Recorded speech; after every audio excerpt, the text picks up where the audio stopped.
Jacaranda, qué gusto de verte. Buen lunes, buena tarde.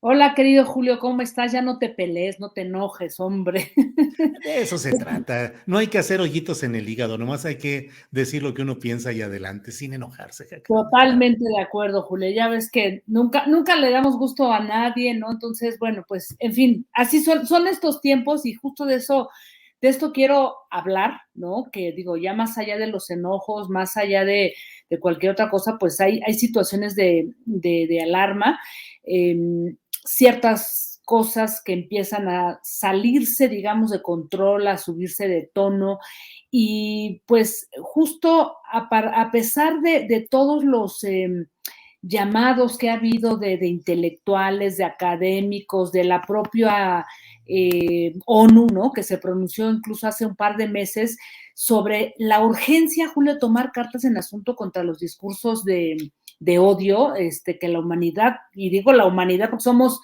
mucha gente, hay mucha gente que está promoviendo esto, digo, yo no me incluyo, la verdad, y todo esto que puede provocar, pues más allá de discusioncillas o insultos, bueno, pues estos discursos de odio, Julio, sí realmente pueden provocar cosas realmente graves, ¿no? Como pues homicidios o magnicidios por diferencias políticas. Y bueno, perdón, Julio, No hay cuidado, no te perdón, preocupes. ya sabes que son gajes Sí, de era. oficio en esta era de internet, todo se nos corta, se nos Así mete es. las llamadas, en No te fin. preocupes, no te Bueno, preocupes. te decía que, o sea, este tipo de mensajes, ¿no? Este tipo de discursos realmente promueven cosas, o sea, que van más allá de las discusiones de café y los pleitillos y los insultos, ¿no? Y como muestra justamente dos casos muy concretos de los que hoy quiero hablar y que han encendido ya las alarmas, ¿no? Y digamos que de una manera que pudiera repetirse o expandirse al continente latinoamericano. Me refiero a Brasil, Julio, y Argentina, donde los ánimos políticos han llevado a extremos realmente preocupantes. En Brasil, plena campaña electoral donde se disputan la presidencia del ultraderechista Jair Bolsonaro, quien ya conocemos cuál es su discurso, no todo lo que promueve, el candidato de izquierdas del otro lado del PT, Lucinazo Lula da Silva.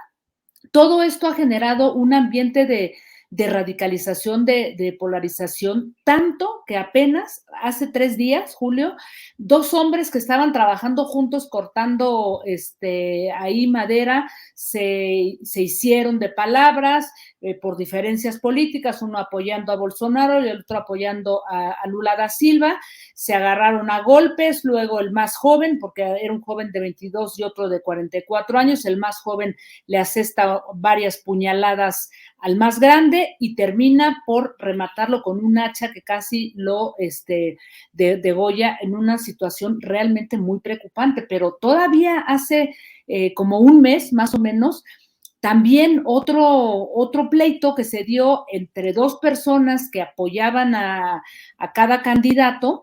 Un seguidor de Bolsonaro mató a tiros justamente al tesorero del Partido de los Trabajadores del PT en una fiesta de cumpleaños cuyo tema era el homenaje un homenaje que estaba haciendo él a Lula da Silva. Y días antes, en una iglesia, Julio, o sea, en una iglesia, también diferencias políticas, unos con Bolsonaro, otros con Lula, y bueno, pues ahí se armaron los balazos y un hombre pues salió herido, ¿no? Herido y también, bueno, en una situación muy compleja. Obvio, en medio de todos estos incidentes, Julio, ha habido varios llamados a la prudencia, pero digamos que las redes digitales y varios medios corporativos dominantes en Brasil, que son los que de alguna manera apoyaron y apuntalaron toda la acusación falsa o que se desmoronó por lo menos contra Lula da Silva, han señalado que es el propio Lula quien está asusando, quien está utilizando a sus huestes para provocar esto. Obviamente del otro lado se dicen otras cosas, del lado de Bolsonaro, y entonces el asunto es que esto está en medio de una polarización y ataques, discursos de odio que han llegado a estos tres, digamos que casos realmente preocupantes. Y del otro lado, Julio, que parece algo que no tendría nada que ver, pero que sí tiene que ver y mucho, es el caso de Argentina con el intento fallido de magnicidio contra la vicepresidenta Cristina Fernández de Kirchner, Julio. También en medio de una crispación política y en medio de esta acusación de la que ha sido objeto Cristina, de formar parte o de encabezar una red de corrupción enorme, y un juez le ha declarado ahí, bueno, la acusa de tal manera que le está pidiendo 12 años de cárcel e inhabilitarla para siempre para ocupar cualquier cargo político. Una situación además que nos recuerda un poco a lo que ya ocurrió en Brasil con Lula, esto que algunos han llamado, como la propia Arantxa Tirada, de lawfare, ¿no? O sea, golpes de Estado a nombre de la ley. Y esto que ocurre en Argentina, pues obviamente crispó todos los ánimos, como hemos visto, salieron miles de argentinos a las calles. Entonces, en medio de esta polarización, pues ya varias voces críticas han dicho, no podemos quedarnos con la idea, con la versión de que fue un loquito, un loquito suelto que pues está mal de la cabeza, que fue el que atacó a la vicepresidenta Cristina Fernández de Kirchner, porque lo que está en juego, y es lo que se está discutiendo ahora, es que son los mensajes de odio lo que está promoviendo esta crispación y lo que está promoviendo que se llegue realmente a este tipo de extremos, Julio.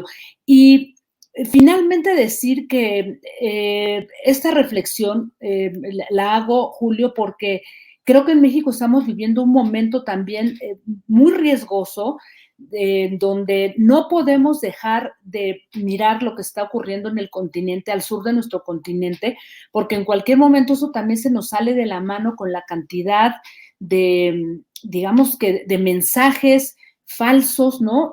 De cómo se están exaltando las pasiones más allá de las ideas, y esto puede llegar a una situación de alarma, como lo que ocurrió, repito, en Brasil y en Argentina.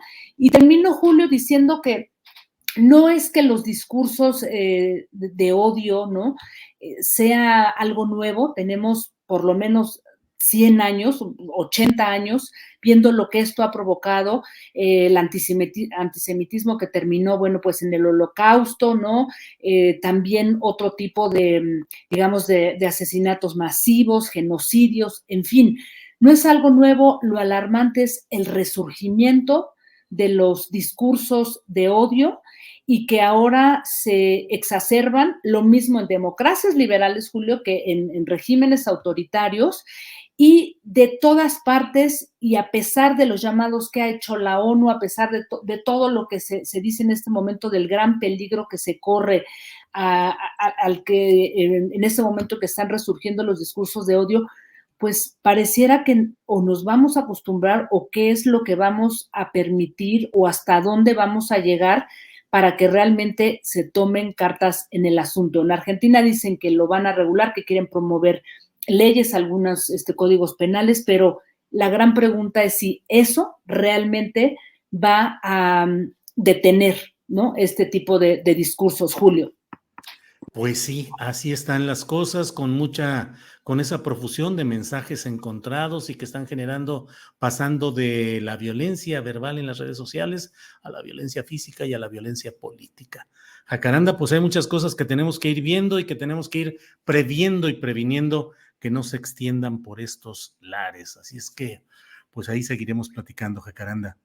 Así es, querido Julio, un abrazo, y quizá habría que tomar en cuenta, solo para terminar y como apunte, lo que has comentado también en otros espacios con el filósofo, ¿no? Con este filósofo de Jorge de Buen, allá se me fue su No, nombre. Fernando Buenabad. Fernando Buenabad, ¿no? Uh-huh. Quien dice es fundamental construir pues un piso de comunicación, una estrategia de comunicación realmente, pues para poder llegar a buen puerto y caminar, ¿no? Hacia otro tipo de, pues, contrarrelatos que nos ayuden a ponerle, pues, un alto a estos discursos de odio, Julio. Así es, Jacaranda, pues ya tendremos oportunidad de seguir adelante viendo todos estos detalles y por lo pronto te agradezco como siempre que en este lunes nos ayudes a remover las neuronas. Gracias, Un Jacaranda. abrazo, querido Julio, hasta el próximo lunes. Gracias.